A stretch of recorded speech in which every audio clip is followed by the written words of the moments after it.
two German manufacturers have come together to ensure you have a fantastic machining process. Spinner and Blum have been in partnership to ensure accuracy every time.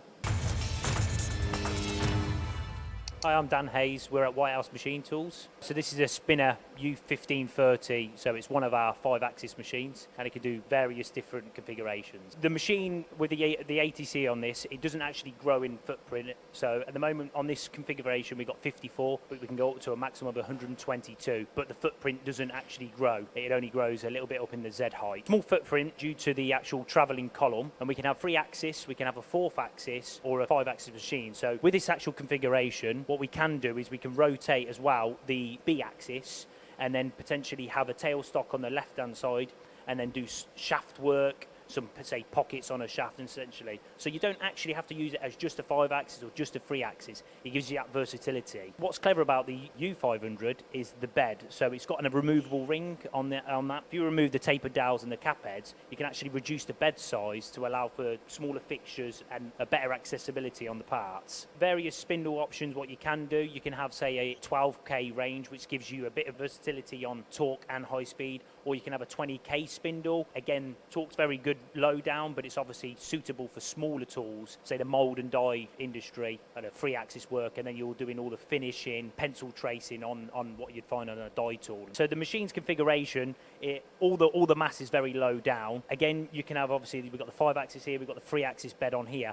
Now, it all builds up from the actual casting, and because the travel is on the spindle, essentially you've got that rigidity of it not actual moving. So we've always been using Blum equipment on our machines. On this TNC7, we can access additional elements on the machine. That allows for, say, probing, but we can also check various things like runouts of the spindles. For longevity and repeatability of the components, we can dial that in. We've got a laser system on here, which is a touchless system. That's great for repeatability and the check-in, but Joe will be able to introduce his products on there. My name's Joe. I'm from Blum-Novotest in the UK, and I'm their technical sales engineer. We're at Whitehouse today. We're looking at the LC50 Digilog on their spinning machine, and we also have the LC Vision integrated into the control. On the spinning machine, we're both German manufacturers, German brands, so we work quite closely with Spinner and with Whitehouse in that capacity, and we've worked with Whitehouse for many years. So at Blum, we provide in-machine metrology, so we only work in the machine tool. So we have workpiece probes and we have tool probes as well. So tool probes can be non-contact like the laser system, they can be contact like the ZX Speeds, and then we also have a range of workpiece probes, so touch probes, scanning probes, roughness probes. So on this spinning machine we have the latest and greatest. We've got the newest kit.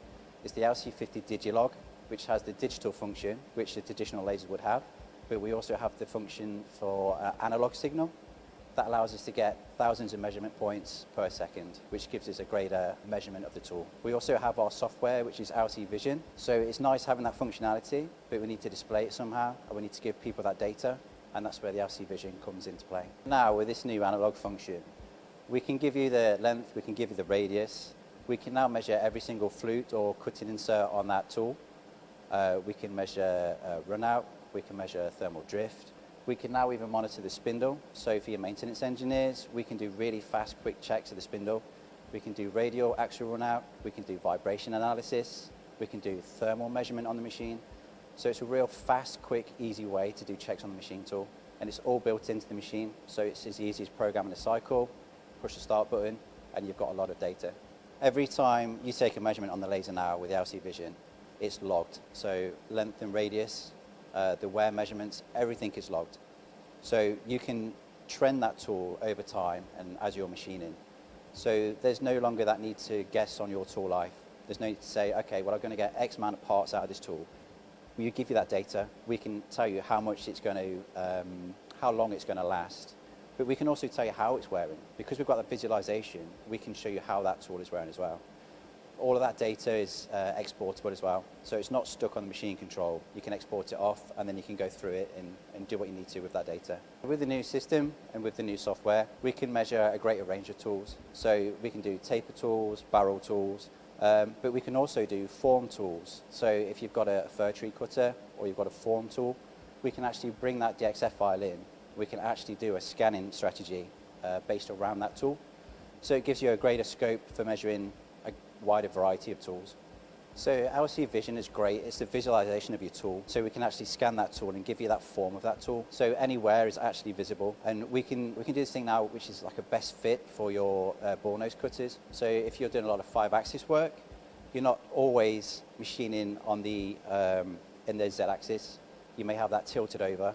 So we can actually best fit that for that strategy. So depending on how the tool wears and how it measures, we can actually create a best fit for that tool. We've always innovated and we've always pushed the laser system.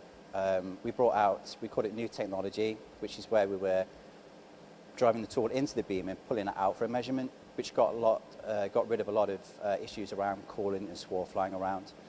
And as time's progressed and as technology's progressed, obviously with software and things like that, the functionality we can now get out of that laser is tenfold to what we had previously.